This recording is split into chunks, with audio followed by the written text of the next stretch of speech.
இனிமே கண்ணை மூடிட்டு கடலை எண்ணெய் வாங்கலாம். ஏன்னா மந்த்ரா கடலை எண்ணெய் இதயத்தின் தயாரிப்பு. வறுக்க பொரிக்க ஏன் எல்லா சமையலுக்கும் மந்த்ரா தான். மந்த்ரா கடலை எண்ணெய், அபார ருசி, ஆரோக்கியமான உடல் நலம்.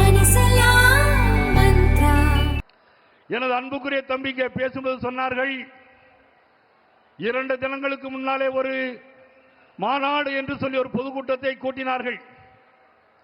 மாண்புமிகு ஸ்டாலின் அவர்கள் பேசும்போது சொன்னார், எங்களுக்கும் தமிழ்நாட்டிற்கும் டெல்லிக்குமான போட்டி இந்த தேர்தல். அவர் சொன்னது தமிழ்நாட்டிற்கும் டெல்லிக்குமான தேர்தல் என்று சொன்னார். நான் சொல்லுகிறேன், முதலமைச்சர் ஸ்டாலின் அவர்களே, இது ஒரு குடும்பத்தின் ஆட்சிக்கும் தமிழ்நாட்டு மக்களுக்குமான தேர்தல். இது ஒரு குடும்பத்தின் ஆட்சிக்கும் தமிழ்நாட்டு மக்களுக்குமான தேர்தல். குடும்ப ஆட்சியை முடிவு கட்டுகின்ற தேர்தல் இன்றைக்கு மலைக்கோட்டை மாநகரிலே நடைபெறுகிறது.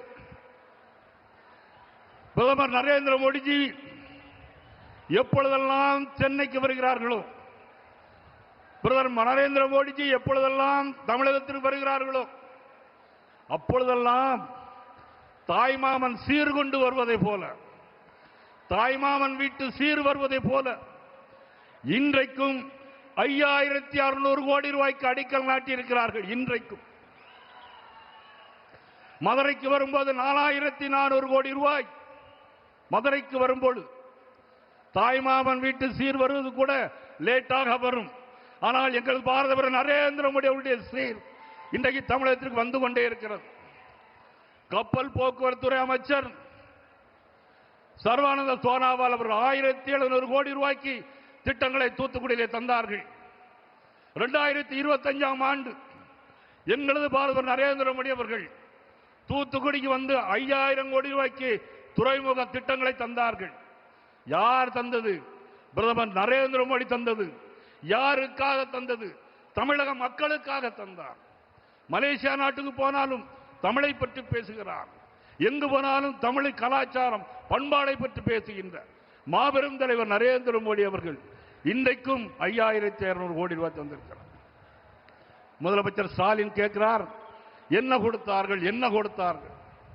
கடந்த காங்கிரஸ் திமுக ஆட்சி மத்தியிலே இருந்ததை காட்டிலும் 14 லட்சம் கோடி ரூபாய் தமிழக தந்த மாபெரும் தலைவர் நரேந்திர மோடிஜி அவர்கள் 14 லட்சம் கோடி ரூபாய் தந்தது நமது பிரதமர் நரேந்திர மோடி அவர்கள் மறுக்க முடியுமா? அது மட்டுமல்ல, இன்னைக்கு ஸ்டாலின் கூட்டத்திலே பேசியிருக்கிறார்கள், எல்லா தொண்டர்களையும் பார்த்து பேசியிருக்கிறார்கள்.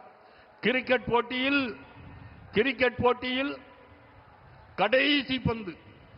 கடைசி பந்து வேகமாக வீசணும் அப்படின்னு சொல்லியிருக்கார்.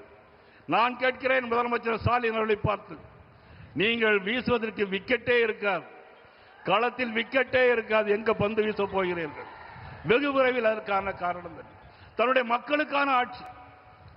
நேற்று நாளை ஒரு சினிமாவில் புரட்சியில் எம்ஜிஆர் பாடுவார், தெரு தெருவாய் கூட்டுவது பொதுநல தொண்டு, ஊரார் தெரிந்து கொள்ள படம் பிடித்தார் சுயநலம் உண்டு, மக்கள் நலம் என்றே சொல்லுவார், தம் மக்கள் நலம் ஒன்றேதான் மனதில் கொள்ளுவார், தம் மக்கள் நலம் ஒன்றேதான் மனதில் கொள்வார். அவருடைய ஆட்சியை வீட்டுக்கு அனுப்ப வேண்டும்.